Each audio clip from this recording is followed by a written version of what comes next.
Do you believe in common or uncommon conspiracy theory? Do you believe in any cryptid animals, like Bigfoot and stuff? How about UFOs or aliens? Ghosts? If you have any paranormal or extraordinary beliefs, we want to talk to you. And we are try streaming tonight as well. So give us a call because the show is starting right now.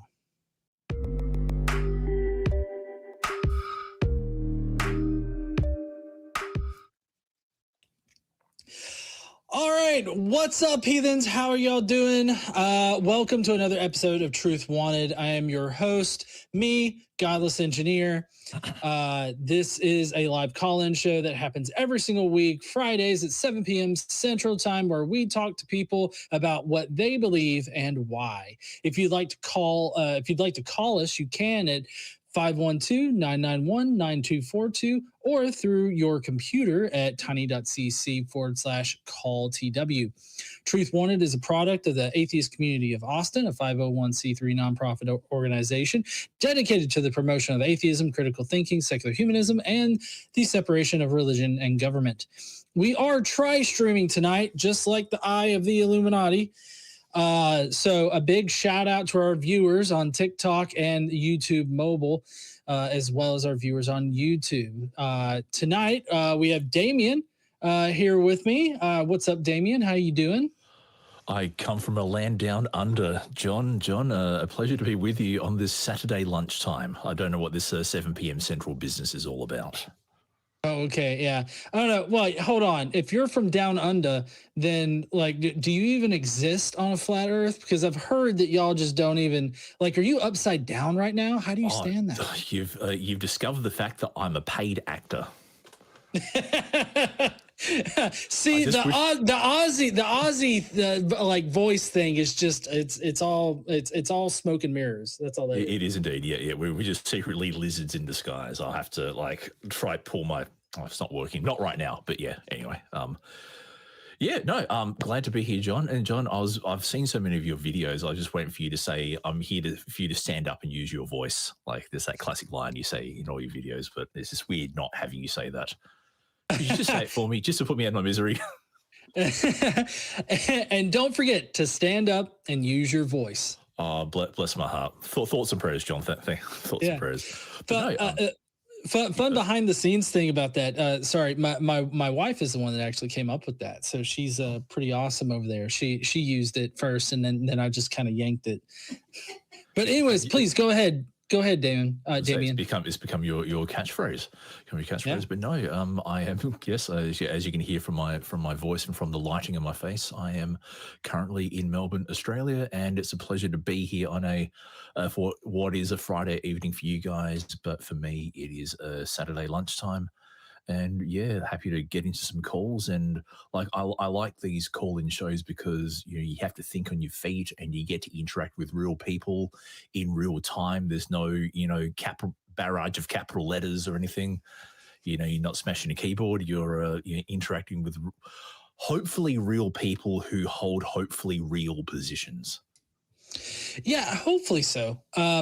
Most of my experience is on the religious end of things, discussing what people believe religiously and why they believe it and everything. But I've always really been interested in the more, I guess, the fringer side of things, like cryptids and all that kind of stuff. Like that still interests me. Like it's incredibly, we consume so much of that kind of content that is kind of crazy. So I'm totally interested in hearing what anybody has to call in about. Just as a reminder, the call-in number is 512-991-9242. If you want to call in and talk to us, give us your best evidence for whatever kind of thing that you want. We're here to listen to it and maybe potentially break it down. But or just discuss it. Have a friendly discussion. Try make your case. Because with these, we are obviously skeptical of, religious and spiritual things. But if someone can make a positive case for the thing that they believe and it stands up to scrutiny, then, hey, let's give it a fair go. That's. No, totally. The callers make the so my position is the callers make the show. So I want to see what they've got to say and see if they can Yeah, because I will say years ago, before I was, this is going to sound a bit weird, but before I was a Christian, I was into New Age spirituality for a bit. And so reflecting on that part of my past, I'm interested in I suppose, the psychosocial phenomenon as to how and why people believe these kind of things, even though there may not be very strong evidence for those kind of things. Yeah, I mean, for me, like it's always goes back to evidence. What evidence do you have for this belief or anything like that? It's always interesting to hear how people come to a certain belief. So, but before we take our first call tonight, we did want to give you last week's results of the "We Want the Truth." Or the WWTT segment. So, Damien, do you want to take us through that? Sure, no worries. Well, look, last week, we, maybe not us personally, but we as a show asked you, how do you know it's time to fact check? Wrong answers only. And here are our favorite answers. So, number 3, at Job Fortuna goes, how do you know it's time to fact check? When your creationist neighbor agrees with you. Boom, boom, tish. Wait, Number hold on. 2, I thought it was supposed to be wrong answers only. Like that seems like a right answer. Like if they're like, yeah, I totally agree with you. I'd be like, no, you know what? I need to go back and double check this. Yeah, I'll agree. Good point there, John. Number 2 from Chuck Gados 5387. It's time to fact check when your boyfriend says, I love you. You do have a portable lie detector in your purse, right? But wait until he pays for dinner. So, boom. Boom, tish. And then number 1, drum roll, from Zach Reeds. When is it time to fact check? When all the good people get raptured and most Christians are very confused about why they didn't get taken.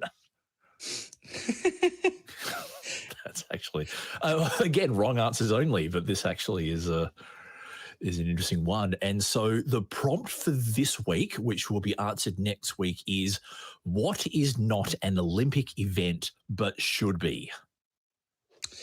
Well, so for me personally, I think that it should be an Olympic event to watch Christians specifically try to harmonize contradictions together. Like seeing, like it's almost like a flexibility sort of contest at that point, because it's like, exactly how can you twist all this to make it like one thing, right? I would love to see some kind of competitive pretzeling on these issues. I think that would be interesting. It'd be interesting to form the criteria for who makes the best pretzel and everything like that. Like I think that would be great. Yep. Being an Australian, I would say Australian rules football should be an Australian sport. It should be an Olympic sport. Go look it up. Any international viewer, go look it up. And if you're an Aussie, oi, oi, oi. So that's so yeah. Anyway, we will.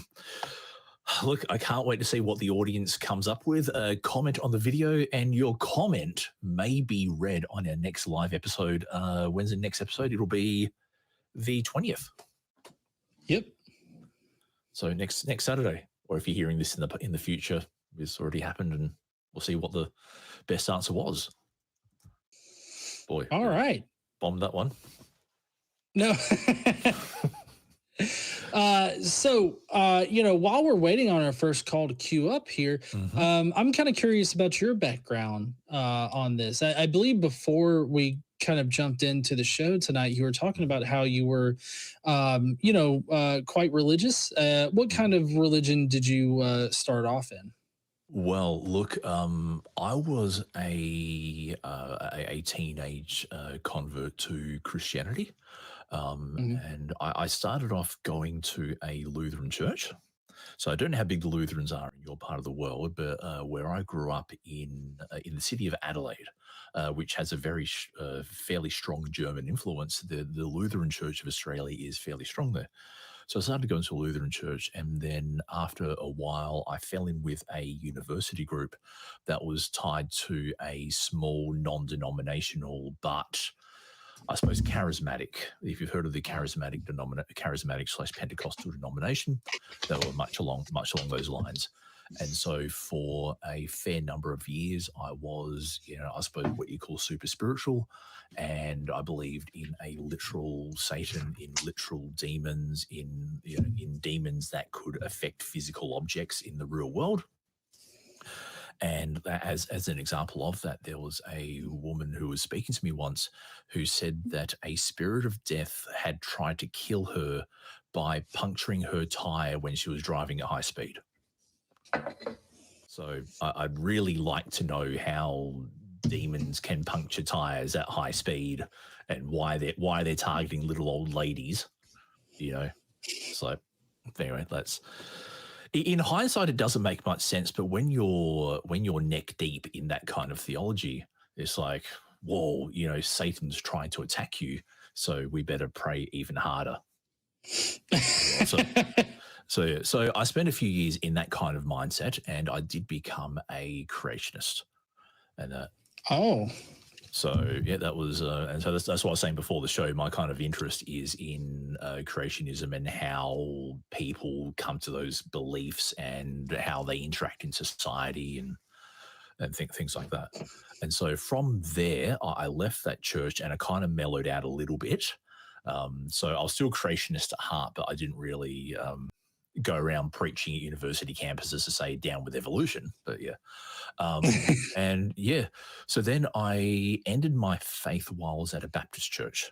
Now, I think when I say Baptist, I think you might immediately think something like Southern Baptist.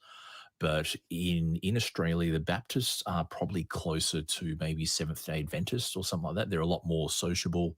They're a lot more, pretty chill, pretty friendly. And I remember in this particular Baptist church, in the kids ministry, there was a guy on the music team who was in an 80s rock cover band.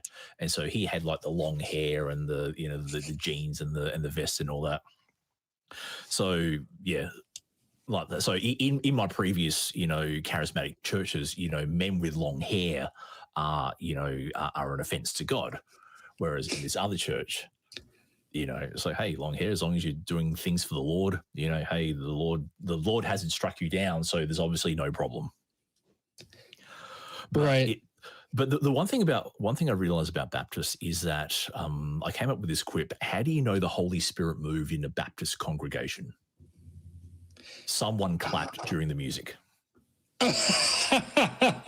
They're very, they're very reserved. They're very reserved, those Baptists. So yeah, but they're cool guys. I still I still see the members of the congregation. Some of them are actually at my workplace. It's a little bit awkward, but I've got nothing but fond memories of them. But yeah, no, I came to a position in my life where I had to reconsider my faith. I had to ask, is what I'm believing genuine? Is it real? Because in essence, I was living my pastor's faith. So this pastor from my charismatic church, I kind of realized even a decade later, all these little things he drilled into my head, unfortunately, were drilled into my head. And I kind of realized I was living his faith, even though I was 1,000 miles away. With my own life. And so I had to ask myself, if I'm going to be the best Christian I can be, I have to believe this honestly for myself. And so I started questioning, and much credit to the atheist community of Austin. I binge watched all the Atheist Experience and other videos as well. And and I kind of came to the conclusion that when my general thought about it is that when a Christian answers a particular question, they're hedging, they're kind of, shifting the goalposts a little bit. They're trying to, I suppose, defend a position, particularly when they don't know something. And so what I've kind of came to understand is that when a Christian doesn't know something, it must have been God. Well, of course it was God. Whereas when an atheist activist doesn't know something, they will be open and honest and go, look, we don't know. We're still discovering. If we come to data that contradicts what we think, we'll change our minds. Yeah. So I just found that the atheist side of the equation was a lot more honest about, how it sees things, particularly in terms of morality and all that. And here's another quip that I came up with was that, a little bit of suffering goes a long way in fundamentalist Christianity, in that, like, if someone suffers, it's because, they've done some sin, or because they're a dirty little heathen, or because they've offended God in some aspect, or because they live in a state that's controlled by political opponents. I don't want to breach any policies here, but I think you get what I'm coming at. Whereas, in the, I suppose, the humanist / skeptical point of view, you're suffering because of, various reasons why people suffer, either disease or, abuse in childhood, or, just stuff that we don't quite yet understand.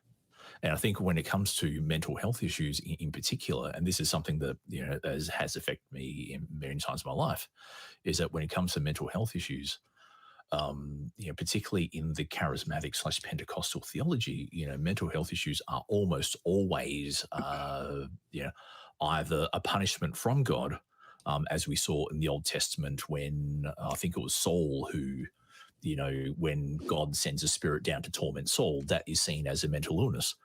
Or mental illness is seen as an attack by Satan, or God has allowed Satan to enter you because of a punishment for something that you don't know that you did.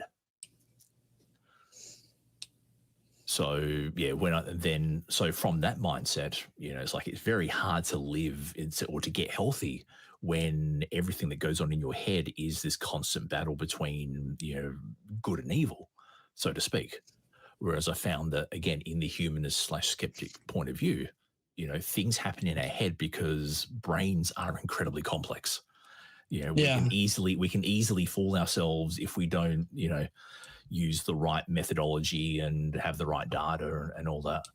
Which is, again, why I'm curious as to how and why people believe, in creationism or UFOlogy or East New Age spirituality, not necessarily because they're bad people or stupid people. I'm definitely not saying that. Just my point is that, smart people can believe wrong things. And to me, if you're using your time and money and energy in believing wrong things, I think that stuff could be better used elsewhere. Yeah, totally. Now, for the show tonight, we do have a call queued up. We do want more callers, though. So if you think that you can call, if you have some kind of like conspiracy theory or something like that you like, you want to talk about, the number is 512-991-9242, or do that call in link, the tiny.cc/call TW. You can get us in there. Now, I like to play games, right? I developed a couple games myself, but I have a different game for us tonight, and it's actually called, if you can see that, Conspiracy Theory. Well, okay. I love trivia games. It doesn't exist. Not because your game doesn't exist. Sorry. What? It's a conspiracy. Okay. That's a conspiracy theory in itself. Before we get to our first caller. Yeah, exactly.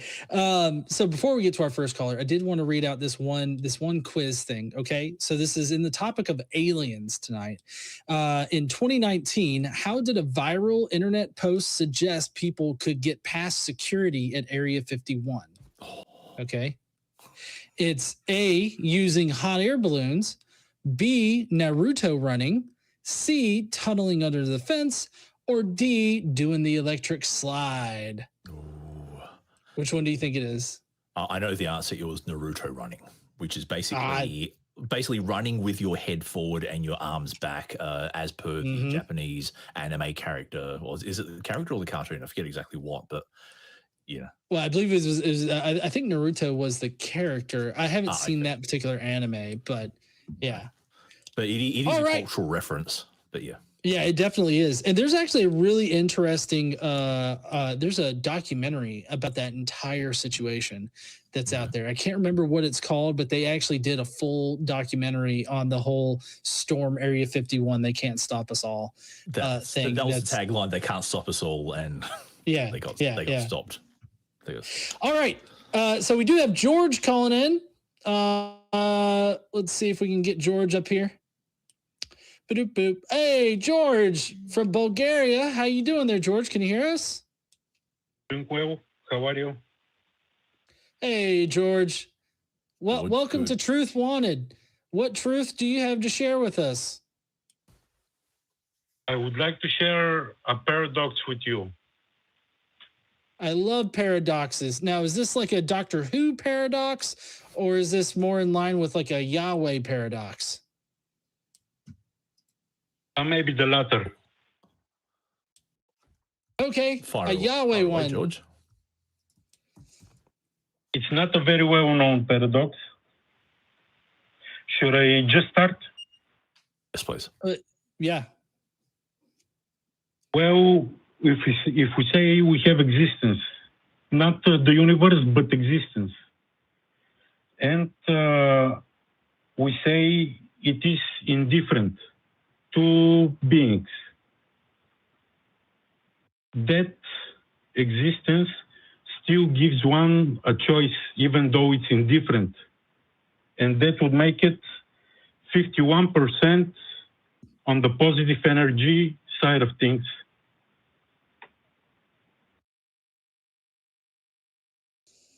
Okay. So where's the paradox? The paradox What is? is that it gives one a choice, even though it is indifferent. What is indifferent? Could you just explain when you say Existence. indifferent? What is? Okay. Existence is indifferent. I would agree that. Well, I mean, I don't know what that means actually. Could you please elaborate a little bit on what do you mean by A, this is a paradox, B, it's indifferent, like existence is indifferent? Like we look at nature and we say, oh, it doesn't care at all, it's indifferent to everything. But that would still give one a choice to do it, to like whatever to do. So George. Oh, sorry, you first, John. Yeah. Oh, no, I didn't. I had a throwaway thing. You go ahead, Damien. Okay. So George, is this essentially questioning the idea of consciousness and the illusion of choice in human psychology? Not at all. It's the opposite. Okay. It's talking about how we do have a choice. Okay. Because I will say, usually the argument that we get as skeptics from people who believe is that, you know, how do mere atoms or molecules choose things?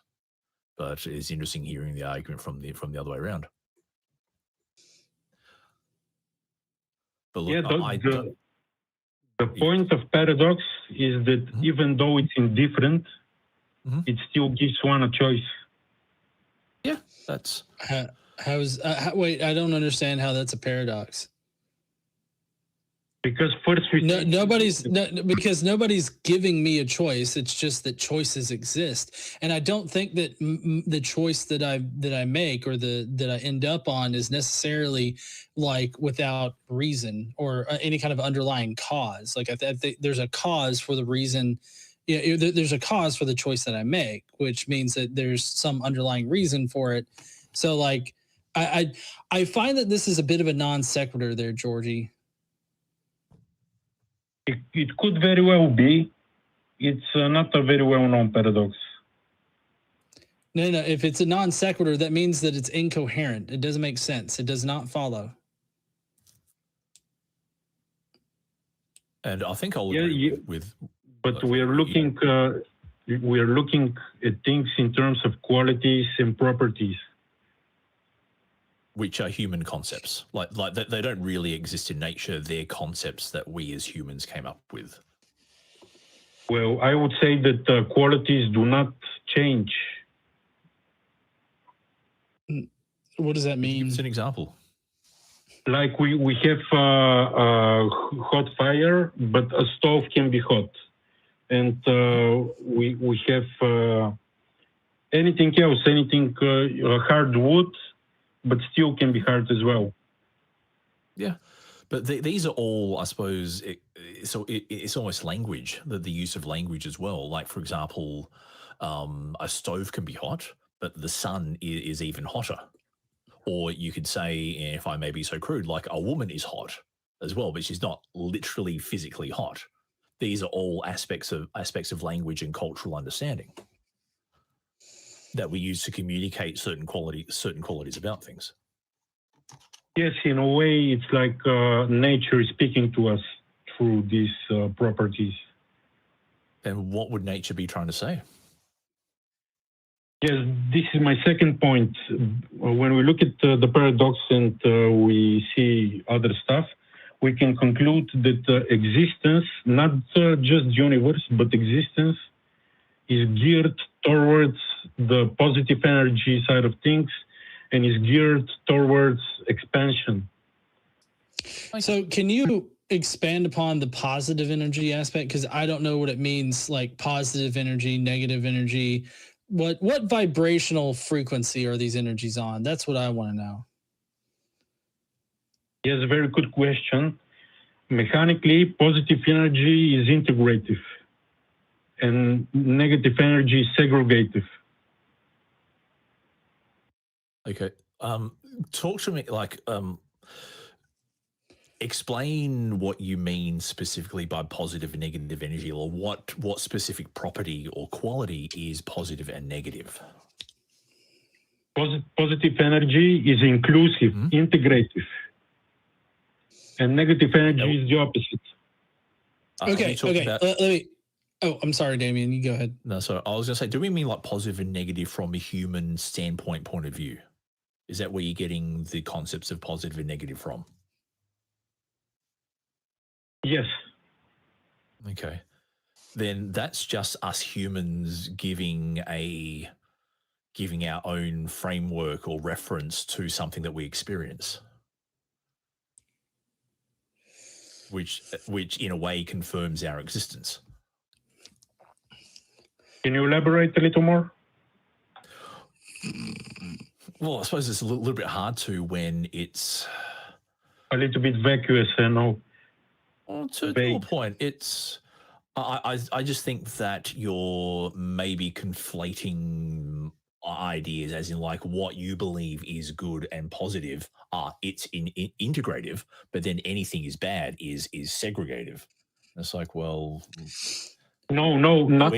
Well, so hold on. Okay, I need to let me see if I can understand this, because I'm really having a tough time with this positive and negative energy here. So, George, if you can visualize for me, just a bag of M&Ms, right? Would it be representative of positive energy for the bag of M&Ms to contain multiple different colors of these M&Ms? Is that a representation of positive energy? I would say yes. Okay, and then if I open up the bag and I put them on the table and I separate them out by color, right? And I separate them into different piles, is that negative energy? In a sense, yes. But depends okay. how you use it. You can use negative energy mechanically. Mechanically, negative energy you can use to have a positive outcome. Okay. What's your evidence that these positive and negative energies actually exist, other than you arbitrarily stating that these things are like happening and existing? John, like so to interrupt your point, what I'm mentioning. Make a point. Sorry, John. So I make a point based on John's M&M analogy. To me, the fact that the M&Ms are multiple different colors is actually a positive. So the fact that we have all these different M&Ms that are differently colored, that is the thing about M&Ms that we like, and why we want to purchase them and consume them, is because of the varieties. So in a way, the segregation is what gives it the positive quality that we like. So how do you factor that into your theory of existence? Sorry, John, my apologies, but it was a good point that you made. When I'm describing these energies, I'm describing them mechanically. I'm not giving them value judgment, like good or bad. So negative, positive, that's not a value judgment? No, not at all. That's weird, because positive, negative is usually about values. or even in electricity. I'm speaking mechanically. Well, if we talk about electricity, positive and negative are just values that we assign, charges of electrons. Right. Not only that, but I don't know what it means to have negative energy in mechanically. Like, I'm not sure what that actually looks like in a mechanical system. I feel like that's incoherent and doesn't make sense. Well, like you said, you separate the colors of the M&Ms. That would be mechanically negative energy in quotes. So, how is it mechanically negative? Because mechanically, not value judgment. No, okay, I understand that, but I still, you're just claiming that this is so difficult for me to rein myself in right now. It does not make sense to say that it's mechanically negative energy, like that you're just arbitrarily stating that it is. You're not actually demonstrating how it is or why you would classify it as negative energy just by separating them out. Like you're expending energy in that system, right? And then it comes to rest, right? But that's zero. It's not negative. Like that would be a zero energy sort of stable state, right? And that's what all nature is trying to get to. And so it like you moving it is you expending energy, right? That there's no positive, negative. It's just energy that's being expended. Heat is being generated and soaked up into the universe and everything like that. Maybe I'm thinking about this without my woo brain on, and maybe I should just put my woo hat on. I got this hat. Oh shit! Yeah. I'm ready. Hold on, I got to get my. So, George, could you give us I suppose, a concrete or a definitive example that John and I could try understand, like an actual specific definitive example of this positive energy or negative energy, mechanically negative energy? So if you were to talk to an engineer and you're trying to explain mechanically negative energy, how would you describe mechanically negative energy?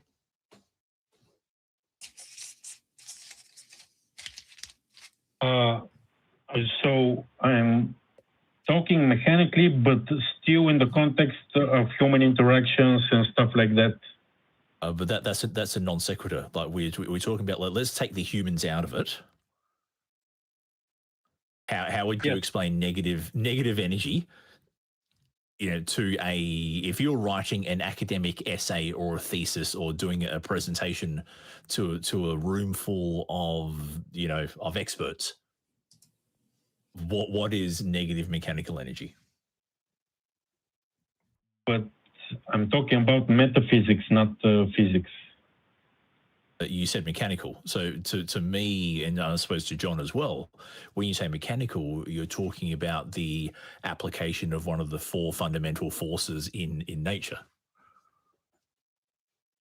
I don't know, I got that wrong, but you're talking about interactions in the material world. And between human relations also. Okay. So then if we were to talk to maybe a psychologist or a psychiatrist, would they recognize these concepts of positive and negative relational energies? Maybe they would, but what I'm saying is that nature is neutral. Existence is neutral. We imbue meaning in it. Yep. That much I will agree with you on. Yes. Nature doesn't care about our existence. We almost exist in spite of nature. Yeah, definitely. Now, I put on my woo hat there, George. Woo. Yeah, I know. And so this right here, like it's gonna reflect all of the strange signals that could control me. Is this a form of negative energy right now? That I'm separating myself from all of the radio signals that could potentially control my brain? Well, I would say yes, mechanically, that's what you're doing. Yeah, mechanically it's negative. I get it. How do you define energy there, bud? Vibration, frequency. So let me hold on. Let me. I need to get something straight here because something's not. The paradox is this conversation. That's what this is. So, you're defining energy in a physical way, and you're describing physical things as having positive and negative energies. You're describing mechanical stuff like that operate in physics, but you're not talking about physics or the physical reality. You're talking about metaphysics. Correct. Okay, this entire conversation is incoherent, George. That we've been trying to get that through to you. This entire thing is just pointless. We have no idea what you're talking about. We have no idea like where you're going with this. We have no idea how to define this kind of energy that you're talking about because you're in and out of physics and metaphysics. Like, pick a lane. Could you pick a lane? Pick one lane. Speak crazy talk or speak in reality. You got to pick one, bud. I'm the guy that calls in from time to time and talks about how we are infinite eternal beings. No, you also talked about, I'm sorry, weren't you the person that I talked to before that was talking about like a miracle of Borgia or something like that? No. No, okay, totally different person from Bulgaria. Got it. We have a wide international outreach, John. Didn't you know that? Yeah, I know. Yeah, and I'm not crapping on it. George, number 2 in streaming in Bulgaria. Didn't you know? Yeah. Rocketing up. All right. Well, yeah. So George, unless you can take maybe 30 seconds and explain these positive and negative energies to me like I'm 5. I'll give you about 30 seconds or so, but then we've got to move on. Okay. I don't have anything more information on them. You can, if a 5-year-old comes up to you and is like, "Hey, can you explain negative energy to me?" Can you explain it to the 5-year-old? Well, I would say if I steal your candy, that's mechanically negative energy. But stuff like that. Excuse me. Okay, right, George. So what you're describing is actions, and whether or not those actions cause positive or negative emotions, like separating things out, that causes a negative reaction in you, like a negative emotional reaction in you.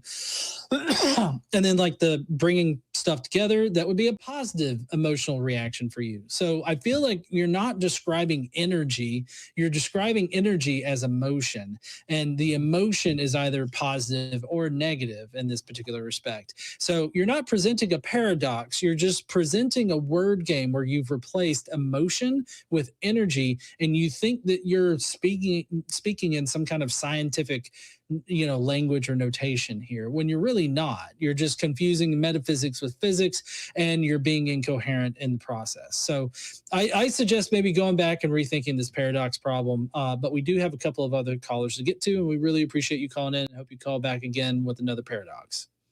George, thank you. Yes, of course, thank you. And I'm not so smart. I hear this stuff on the internet sometimes. Yep, we can tell that you hear these things on the internet. Not that you're not smart. I'm just saying. Anyways, thank you, George. We'll talk to you again sometime. Call back in next week. There will be somebody that's a bit nicer than me. Anyways, I'm gonna have to take off. Yeah, I'm gonna have to take off my woo hat for this one. I appreciate the, tolerating my woo hattiness. That was for that one. It really needed it. Now it's back to the classic Godless Engineer that we all know and love with the beanie on. Yeah, nice one. All right. So I mean, that was kind of interesting. I don't know. What did you think about the positive and negative energies there, Damien? I'm surprised you didn't talk about entropy. Like, so one of the things that the woo, like, sorry, I don't want to be dismissive, but the people who believe in these kind of alternative spiritualities will eventually talk about things like entropy and I think positive and negative and all this kind of stuff. But I think where he failed was to differentiate positive, negative energy from his emotions and then how they affect the material reality around us. That's kind of where, And but and I do apologize for interrupting, but I did like your Eminem analogy there. That was actually, I might have to use that next time I argue with someone. I really like having like real, I guess, hypotheticals that you can like visualize. Because I feel like the Eminem thing, you can visualize, having them all together and then separating them out. And, I felt like that was a pretty good demonstration. I'm glad that you liked it too, because I just came up with it on the spot. Maybe I just want M&Ms. I normally don't eat them. This broadcast has been brought to you by Marketing Company. Yeah, definitely not paid. So we are going to be getting to our other two callers that have called in. I'm excited to talk to this next person, but do have some announcements to go through. So a great way to support us here at the ACA at Truth Wanted is by sending in super chats. Get them in. We will read as many as we can. If you have a question, comment, or something like that, send in your super chat, and we will be interacting with them at the end of the show. So definitely send those in. Also available on atheist-community.org are printable call-in flyers. Post these with permission to community bulletin boards so people know they should call our show and defend their faith. You can also email Truth Wanted at truth@atheist-community.org. You can reach out to the ACA at tv@atheist-community.org and see what's been going on at our website at atheist-community.org. Last but not least, I'd like to thank the crew on the back end there. Let's see that crew cam. All right. Thank you, operators, audio operators, mods, note takers, call screeners. All of you are the reason why we're doing the show tonight. We're able to do this show tonight. So thank you so much for doing that. And then also, finally, before we get to our next caller, would you like to become one of those attractive crew members that you just saw? You could be a guest on one of our shows or eventually even become a host. We're always looking for people interested in being part of our productions. So you can email volunteer@atheist-community.org to get involved. All right. Now that we got all that boilerplate stuff out of the way, my favorite part of that is the crew cam. I like seeing the crew behind the scenes and everything like that. They're awesome. But we do have Jamie from Texas that we get to talk to. What's up there, Jamie? Hello there. How you doing, Blind Limey? I know it's slightly gauche to call in as a host and turn it into a podcast, but I do occasionally call in, especially to Truth Wanted, because it was the first show I ever called into. So it's a little bit of a callback. And the question comes from that show. Is there a minimum safe dose, so to speak, of irrationality? Can we afford ourselves a little bit of magical thinking? And if not, should we still indulge? Oh, these are interesting questions. I don't know. Damien, what do you think? I'm going to go yes. It's a little bit paradoxical to, someone who's grown up in the Western scientific method and is in this Western postmodern society. But, I think sometimes the use of imagination makes things fun. That's to me, the limit or the safe dose will be when it starts to affect, friends and family and employment and, bodily stuff, as long as it doesn't harm yourself. But yeah, sometimes it's like, I'm going to out myself here. I'm a big professional wrestling fan. And so the concept of, two guys pretending to have a fight, is on the face of it, a bit silly. But we indulge in things like that. It's a massive business. I'm sure in Texas, it's a absolute. A lot of them come from here, and of course, if you and I step into the ring, you think you have a 50% chance of beating me, but actually, you have only maybe a 25% chance of beating me. And you bring in Godless Engineer, and that comes down to 12.5%. So I have a 414% chance of beating you at sacrifice. The numbers don't lie. And a spell disaster. Not all men are created equal. Not all. No, I would say three, and I'm not normal. Anyway, so yes, we are definitely on a page about kayfabe, as it's called. Yes. So, And so even when like you watch a movie or something, you know, you do suspend that disbelief. And so to me personally, in like very, very small doses, and as long as it doesn't escape out the cage, is my answer. Yeah, playing off that last little bit there, as long as it doesn't escape the cage, I think that's the key there. Is that as long as you're like whatever irrational beliefs that you have or partake in, as long as that doesn't affect like your actions in real life, like you don't use those to make determinations about what you should be doing, I think that it can be harmless. As soon as it starts affecting your life in the way of what decisions that you make, I think that's when it becomes harmful, and it surpasses that bare minimum, that minimum threshold of irrationality that is tolerable. Because I still take part in irrationality.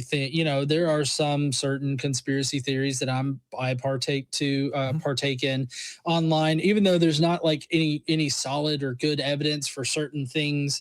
I still find myself, indulging in those a little bit, like, oh, I'm pretty sure this did not happen. This little thing did not happen, or something like that, which is similar to what a lot of conspiracy theorists do. But I think that the big thing is that it doesn't affect like what I do, like with my life, or like what I do in real life. It's just kind of like a fun thing that I entertain. And I think that entertaining those kind of fun things can be useful and can be pleasant, like emotionally pleasant. And I think that would be the limit there. That's the threshold, is, partake in them until you start like making life decisions based on those irrational beliefs. That's when there's a problem. Yeah. Or even rational concepts, because sorry, Jamie, I was going to say, like, probably the most classic example is my spouse cheating on me? And you may not have any evidence, and the whole concept could be irrational, i.e., it's not based on any evidence. But many relationships have been broken up because of this irrational suspicion that your life partner is being unfaithful, something like that. So again, that's probably an example of the belief getting out of the cage, and when you start making decisions. So I suppose in a way it does depend what the subject is. So if you think, maybe there was a second shooter for JFK, or even a third or a fourth, or there was a whole flotilla of, snipers who shot JFK, all right, cool, but you're not really going to make any decisions about that. But when it comes to something like, how do I view my spouse? Can I trust my spouse? That I think is... So to answer the question, yes, you can have a little bit, but yeah, you got to be very careful and not let it get too far. If you know what I mean. I feel gratified by the responses. I mean, again, I'm sort of kind of teeing you up. Sorry, audience, we're kind of building something here, but the way I look at it, there's a phrase that comes to mind. It's like, I'm fine. I can stop any time. So I treat irrationality and magical thinking in the same way I treat alcohol or other dangerous inebriants, in that, yes, they are fun. They can be useful even, according to certain people, for social situations, etc. Like, touch my D&D dice and see what happens. I dare you. But it is dangerous. I don't think there is an actual safe minimum dose if you aren't aware of how dangerous it can be. Because these same thought patterns, in my opinion, may be innocent. Like, oh, no, you can't let anyone else roll your dice for you. Okay, that's a completely harmless thought. But that same methodology of thought will bring you to, oh, no, you can't trust a Somali. They're all evil, and they eat children. That kind of thing. So that's my standpoint on it. Do you think I'm maybe being a bit too extreme? No, I think I think what you've said lines up with what John and I have been saying. Well, fair enough. Well, this has been a fantastic backslappery. Hopefully, you got some callers who maybe are slightly more confrontational than I. But Jamie. I'm sorry for interrupting, but would you like to play a game with me? Oh, please, yes. Okay. Well, here's from the game's called Conspiracy Theory. I don't know if you saw me show the card earlier, but in a January 2020 tweet, How many people did Elon Musk claim his company could deliver to Mars by the end of 2050? Your answers are A, 100, B, 1,000, C, 100,000, or D, 1 million. I'm going to go for the moderately insane answer of 100,000. 100,000. I'm so sorry, Jamie, but you did not pick correct. It was 1 million. Apparently, he thinks that we can get 1 million people to Mars. Oh no, I have made the horrible blunder of thinking that someone can have a shred of absolute humanity and decorum. More for me. He better start quick because he's only got 20, 22, 23 years to, you know. Mm-hmm. Yeah. I mean, I don't know how he's going to do it, but he's going to try. Well, I would. I don't have much else to say. I do pose this question on Truth Wanted every so often, especially when new hosts come up, because I think it's an important thinking point. Because I'd like to encourage people to have whimsy. Don't treat the world as this dour black and white. Like no, I shan't believe in anything fun and magical. But to have introspection and go, yeah, this is basically bullshit, but it's fun, harmless, comfortable bullshit, and I can control it basically. This is my old-fashioned at the end of a hard day's work. This is not me downing half a bottle of Everclear in an alley.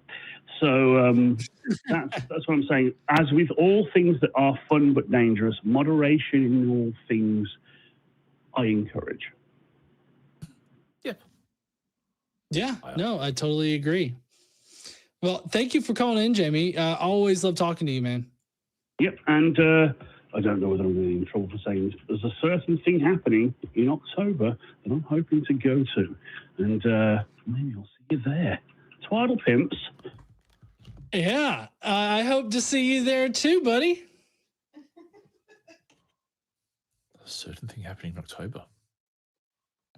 Yeah, unless you can travel to the United States, which I would not suggest. I don't think that you'd be able to come, but we will have videos up of it. So, but anyways, so that was kind of interesting. Yeah.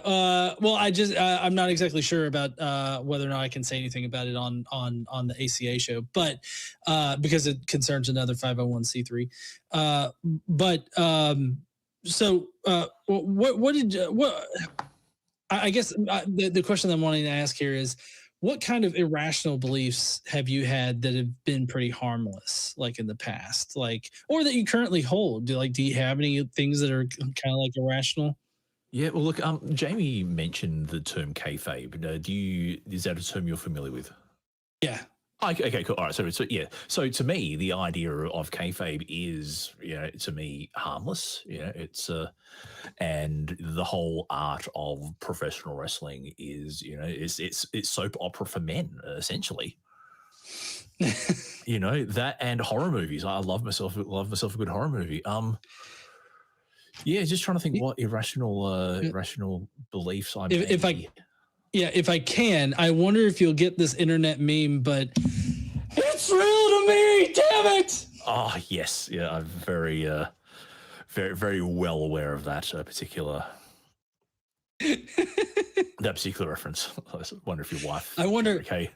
Yeah, I wonder if anybody in the chat got the reference. If you got the reference, let us know in the chat, either here on YouTube or over here on TikTok. Let me know. Yeah.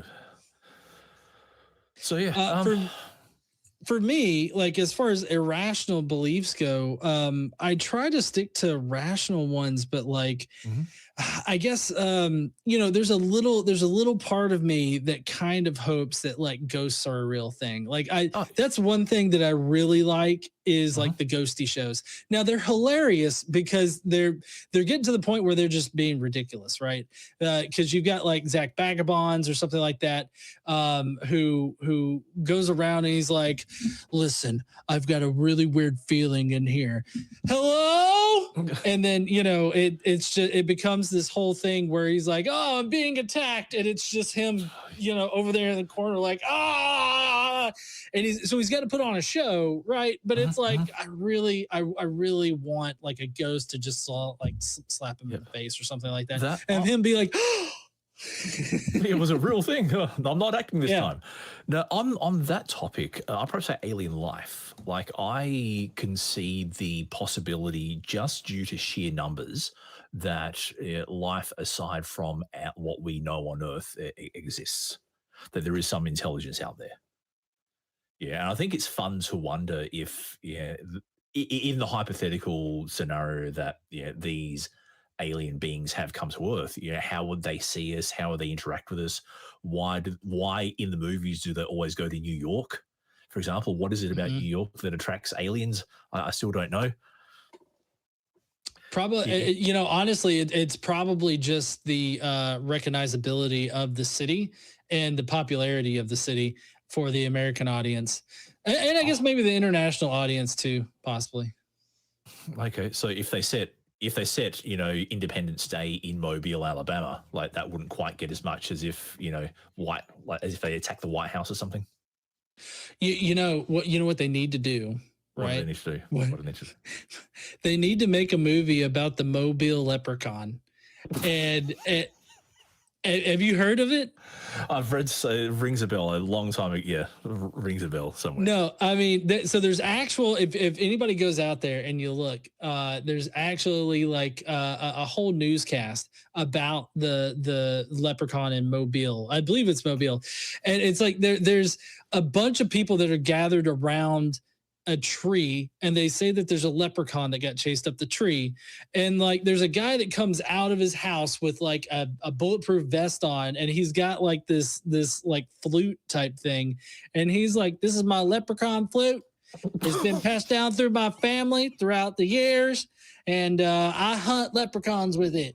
And like it made it on the news. Okay, like there's a little part of me that hopes the leprechauns are real, but it's like I know that that's not. I just know. I know that that's not real. Well, I suppose just on that, while we're waiting for our next caller, Groundhog Day. The idea that this mammal seeing a shadow somehow foretells the weather. Yeah. That to me is like that fucked me up as a kid. Like I grew up thinking that literally a groundhog can tell you how much longer it's going to be for winter. And I never knew how that little fucker did it, but like it always did it. Okay. Before we get to, before we get to our next caller. I don't know how he did it, but I know he did it. Yeah, he pops his head out and he just sniffs the air. He's like, "Yep, 6 more months of winter." And I would get up like, "Did he fucking see a shadow? Fuck, we got more fucking winter." And it's like I never thought like, "Oh, they just read the farmer's almanac," and then they just made a show of this animal. Before we get to our next caller, though, I do have another question for you, there, Damien. Oh yes, far away. Okay. Next question is, according to their recent patent, what is Amazon planning to use to launch vehicles into low Earth orbit? Now, this game's a little bit old, so they definitely abandoned this, but there's A, cannon, B, a super long whip, C, a rail gun, or D, a satellite pult. What, sorry? A satellite pult? I'm guessing like a catapult, but it's for launching satellites into orbit. Jeez, please let it be the whip. The bezel. It is the whip. Ding, ding, ding. You win. Winner, chicken dinner. Yeah, no. All right. So we do have John, an agnostic from Canada that's calling in, asking about the meaning of life. So what's up there, John? How you doing? Welcome to Truth Wanted. Oh, Godless Engineer, how are you? Doing pretty good there, John. So what do you think the meaning of life is? Well, when I was a diehard Christian,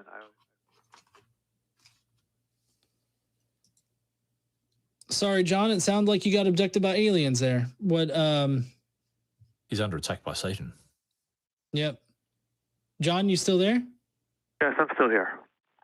Okay. Please repeat. Sorry, you trailed off a little bit. So yeah, repeat your point, please.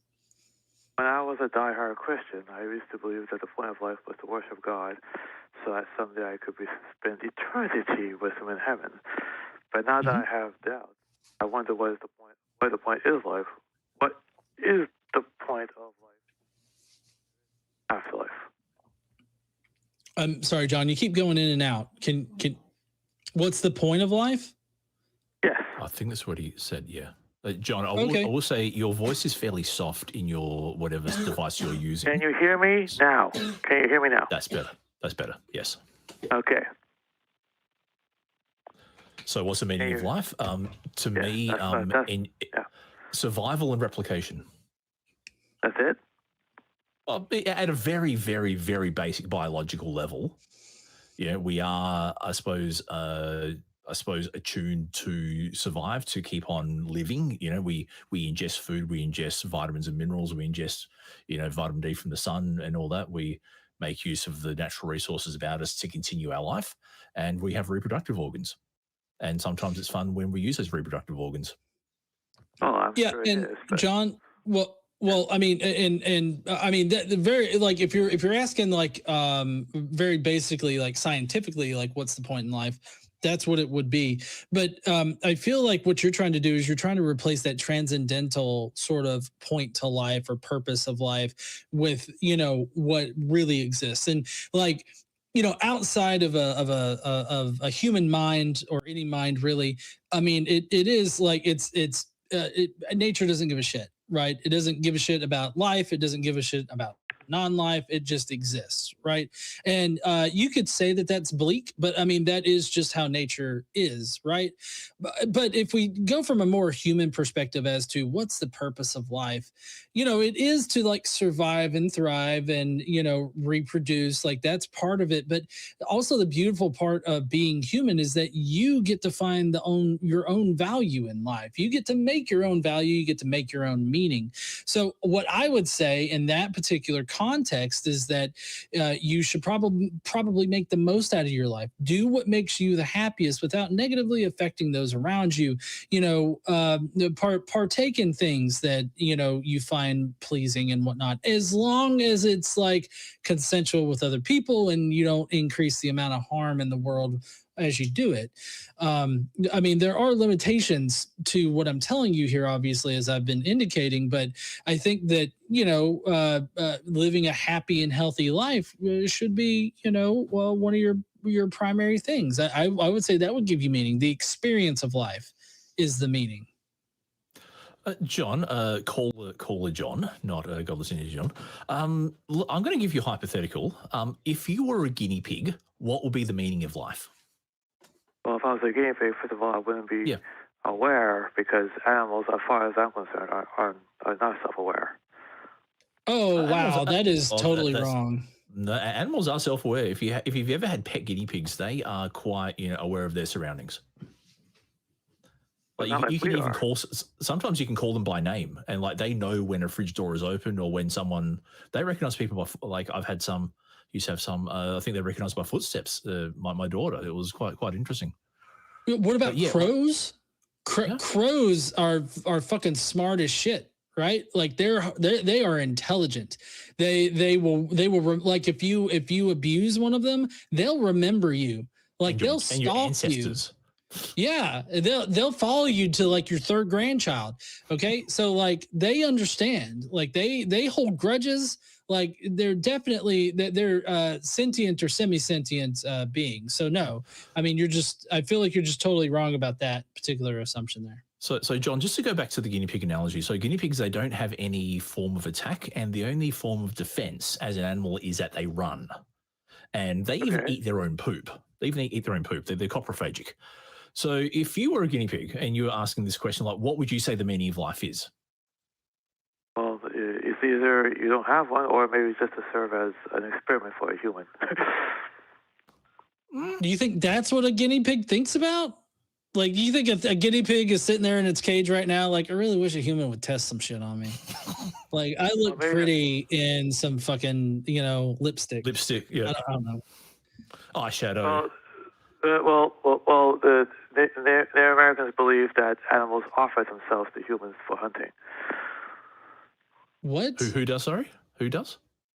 There's a belief out there that that animals, when people go hunting, an animal is present. It's offering himself to the person, the hunter. No, Which is why I do they not run all the know. time.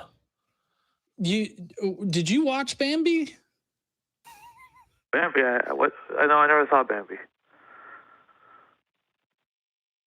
No, yeah, the Disney movie Bambi, because like I mean, know what I feel Bambi like is.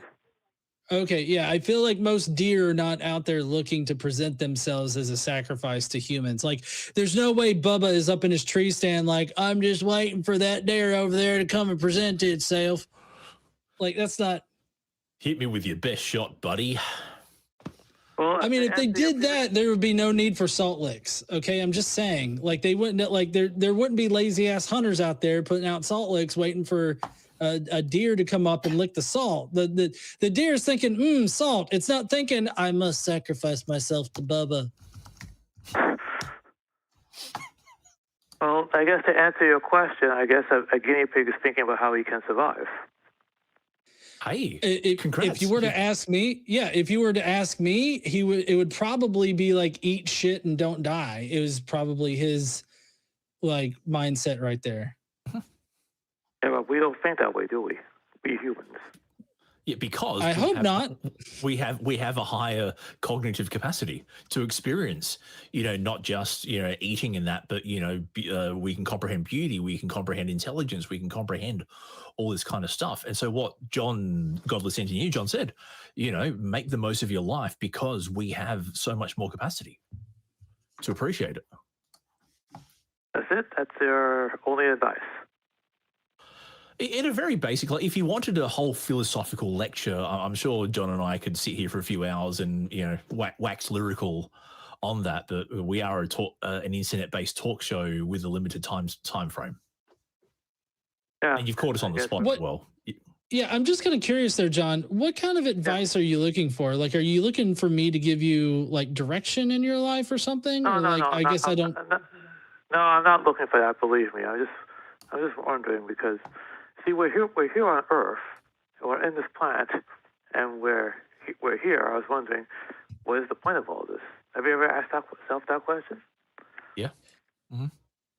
Yeah, but I don't think so. So like, I don't think that there needs to be some transcendental point to everything. Like, I think that life just exists because that's the way that it evolved here on the planet. But, us as thinking agents, we're supposed to make the most of our life. Like that is what promotes like a healthy psyche, a healthy emotional state is to seek that happiness and do things that make us happy in that kind of way. So like, if you're looking for a transcendental meaning or purpose to life, or like life to be here in the first place, you're going to be disappointed. But I feel like us telling you, make the most of your life, do what makes you happy as long as it doesn't negatively affect other people, and find your own meaning in life, that should be very empowering to you because you control of that. You have the power to determine the meaning of your life. I'm not going to sit here and tell you what meaning you should have in your life because I don't think anybody should have that power. That's up to you, bud. Okay, well, I'll take that under advisement. Thank you for your time, gentlemen. Thank you. All right. Thank you, John. That's and look, I might just add the point that I think personally, I don't know how much more time we have left, but I think it is an interesting discussion that one of the things that, and look, you may disagree with me here, that I think religions do have over the atheist/humanist mindset is that when it comes to the meaning of life, if you're religious, you can pull that answer out of the hat. You can go to love and worship God. That's that's easy, out of the box. What it says on the tin, kind of thing.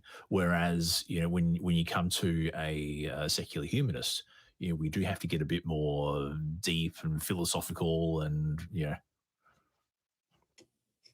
that kind of stuff. And so, and I think that's why sometimes online debates get really tricky when it comes to, like, particularly on Twitter, where you only have X number of characters to be able to argue your point. And you're trying to discuss a philosophical lecture into 200 and something characters Elon's platform. Yeah, that's why I never liked having conversations over there on X or Twitter. Just the limited amount of time available. So we do have a little bit of time left in the show to possibly take a call. Now I do have more of these conspiracy questions. So if you're friendly and you want to play the game, please feel free to call in and we'll play a quick round with you on this conspiracy game. See if you can get one of these quizzes right. John, I'm going to take a chance to see if I can get 2 in a row correct. So 2 in a row. Okay. Hit me, big boy. All right. You're right. So I just want to remind everybody, the phone number is 512-991-9242, or you could hit up tiny.cc/call TW and you can get on the show. But so we have, this one's another tech question. I don't know what text is just coming up all tech right now. What is the code name for the technology that allows the observer to see into the past and into the potential futures? It's either A, twisted periscope, B, interdimensional cable, C, the wormhole visor, or D, looking glass. Looking glass is a bit too obvious. What were A and B again? Sorry, John. Twisted periscope or interdimensional cable. I'm going to go interdimensional cable because it's the IDC, so it could be I don't care. Yeah, I'm just going to go as a purely hypothetical guess. Lock in B, Eddie. Is that your final answer? That's my final answer. I'm not phoning a friend. I'm not asking the audience. I'm locking it in. You should have went for the obvious answer. It was looking glass. Oh, okay. I know. Bummed out. No, that's okay. Well, here, I'll give you. Oh, here's Jesus, an alien. why did you give me the wrong answer? I know, right? Here's an alien one, okay? Okay, yeah. Oh. The 1947, which I don't know, do maybe we want to try to get Kelley up here? Kelley's in the background and he seems to be staying like in the scene now. I would have thought that Kelley should have come up last call to give John some sagely advice on the meaning of life. I'm so sorry I didn't bring you up there, Kelley. I didn't think about No, that's cool. That's fine. Okay. So yeah, my internet seems to be working a little bit better right now. So yeah, so let's hurry up and do this before it stops working. Right. Go. All right, Kelley, this is about aliens, okay? Okay. All right. The 1947 UFO sightings by Harold Dahl was the first reported encounter with what secret group? The Majestic 12, the Illuminati, the Men in Black, or the Jackson 5? I think that would have been the Men in Black. Yes, you are correct, Kelley. Ooh, yay. Look at me and my ufology lore. Woo. Yeah. People in the chat, you've only got a couple more minutes left. If you want to call in and either play a game or if you got something to talk to us about, we'd really love to hear from you. Now, Damien. John. This is a schemes question, okay? According to author Edward Baer, how many people died from alcohol poisoning from alcohol poisoned by the U.S. government during Prohibition? It's either A, 0, B, 1,000, C, 5,000, or D, 10,000. All right. I'm going to have a wild stab and say 0. Nope, sorry, it is D, 10,000. Oh, okay. So, all right. I should have followed Kelley's advice. I thought, 10,000. All right, cool. No, I would have thought like some sort of weird government, propaganda thing would have been, no one died from alcohol poisoning. No one's drinking bootleg. Everyone's obeying the law. I know there was like 2,000 deaths attributed to alcohol poisoning by the government just in New York City alone. So, oh wow, okay. Yeah.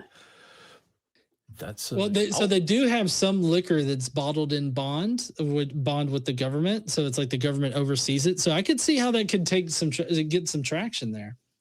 They were putting what did they put in isopropyl alcohol? I can't remember right off the bat. but they were putting that in the alcohol to keep people from drinking it, but it didn't keep people from drinking it. They drank it anyway and died.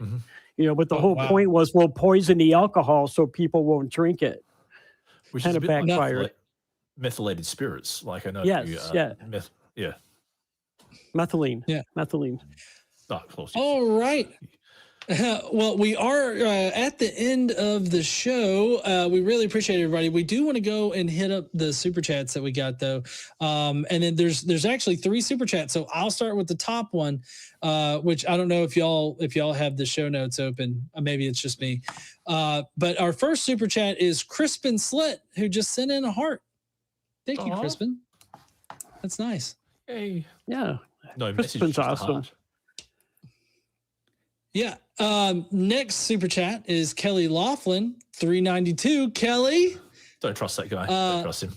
These two hosts are amazing. Yay. And you guys were freaking amazing. I'm so glad I got to watch. Yeah. I'm kind of glad my internet went out because you guys had a really good show. So it was awesome, entertaining. Like I said, I'm glad I got to watch. It was really good. And then Damien, can you read that last super chat that we got? Lucky last is from another Kelley. Strangely enough, Kelley share 49.37, 4.99. I thought men had one less rib than women because of the Adam and Eve story. I guess that was pretty harmless. And I think I thought that.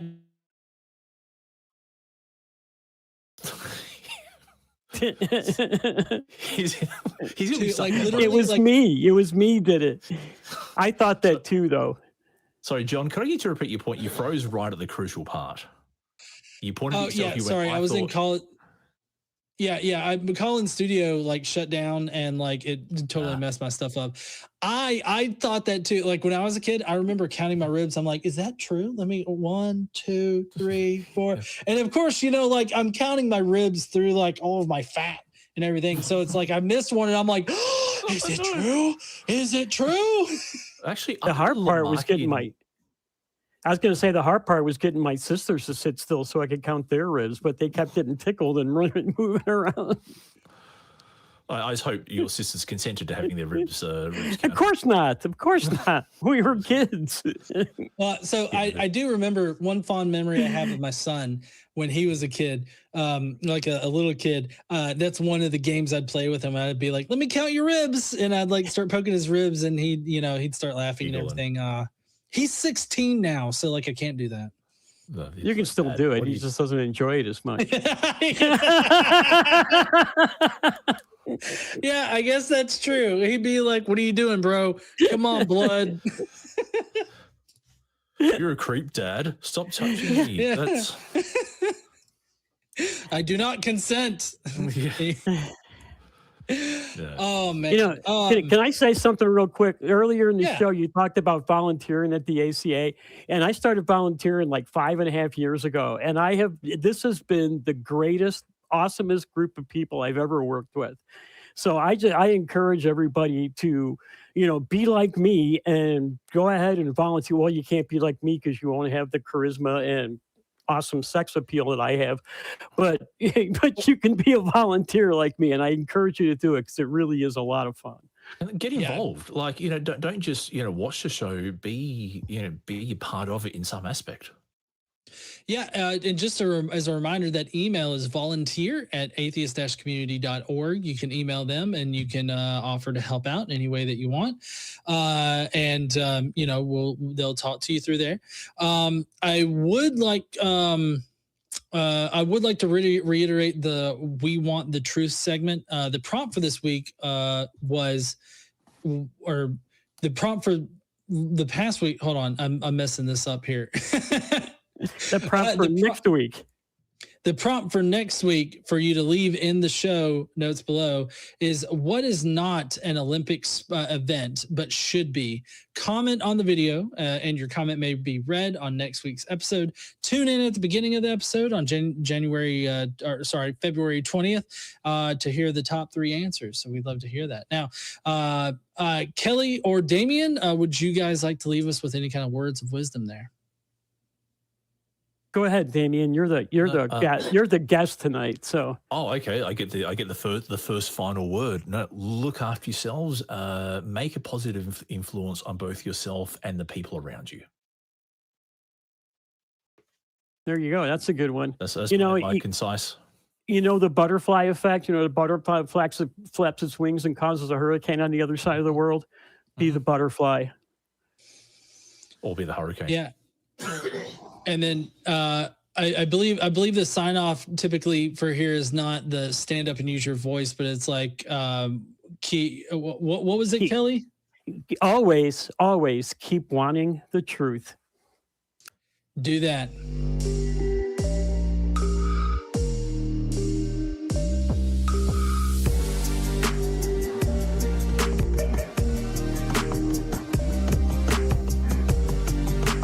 You guys did a great job. I was impressed.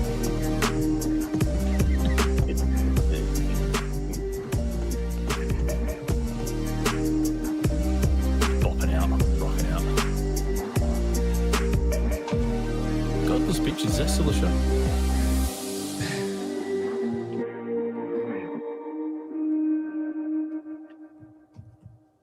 Watch Talk Heathen live Sundays at 1 p.m. Central. Visit tiny.cc/YTTH and call into the show at 512-991-9242 or connect to the show online at tiny.cc/callth.